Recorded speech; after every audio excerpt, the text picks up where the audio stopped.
Hi, இன்றைக்கி நம்ம கீர்த்தி கிச்சனில் அத்திக்காய் கறி தான் பார்க்க போகிறோம். வாங்க பார்க்கலாம். அத்திக்காய் இந்தமாரி காம்பெல்லாம் எடுத்துகிட்டு க்ளீன் பண்ணி எடுத்து வச்சுருக்கேன். இதை நல்லா மிக்சி ஜாரில் போட்டு பல்ஸ் மோடில் போட்டு அரைச்சி எடுத்துக்கலாம்.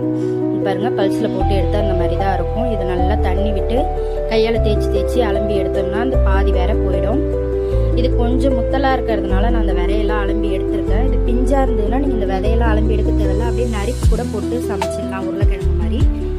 இப்போ இதை நல்லா அலம்பி எடுத்துட்டு இதை பாத்திரத்தில் போட்டு தண்ணி விட்டு உப்பு, மஞ்சள் தூள், கடலைப்பருப்பு இதெல்லாம் போட்டு நல்லா ஒரு 10 நிமிஷத்துக்கு வேக வைக்கலாம். பாருங்க, நல்லா வெந்து வந்துருச்சு இந்த காய். இதை இப்போ வடிகட்டி எடுத்து வச்சிடலாம். எடுத்து வச்சுட்டு அடுப்பில் பாத்திரம் வச்சு எண்ணெய் விட்டு எண்ணெய் சூடானதும் கடுகு உளுத்தம் பருப்பு போட்டு நல்லா செவந்து வரட்டும். நறுக்கி வச்சுருக்கிற பெரிய வெங்காயத்தையும் போட்டு நல்லா வதக்கி விட்டுடலாம். வதக்கி விட்டுட்டு நம்ம வடிகட்டி எடுத்து வச்சுருக்கிற அந்த அத்திக்காயை இதில் போட்டு நல்லா கலந்து விட்டுடலாம். கலந்து விட்டுட்டு இதை ஒரு 2 நிமிஷம் மூடி வச்சிடலாம். அந்த காயில் இருக்கிற மீதி தண்ணி இதுலேயே வற்றி வரட்டும். நல்லா வற்றி வந்தோடனே பார்க்கலாம். பாருங்கள், 2 நிமிஷம் ஆகிடுச்சு. இந்த காயில் இருந்த தண்ணி இல்லாமல் நல்லா வற்றிடுச்சு.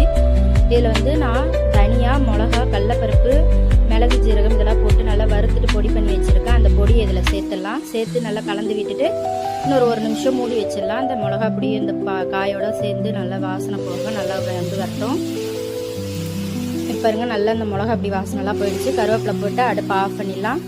நம்மளுடைய அத்திக்காய் கறி சூப்பராக ரெடி ஆயிடுச்சு. கண்டிப்பாக நீங்களும் ட்ரை பண்ணி பாருங்கள். உடம்புக்கு ரொம்பவே நல்லது. ட்ரை பண்ணி பார்த்துட்டு சொல்லுங்கள்.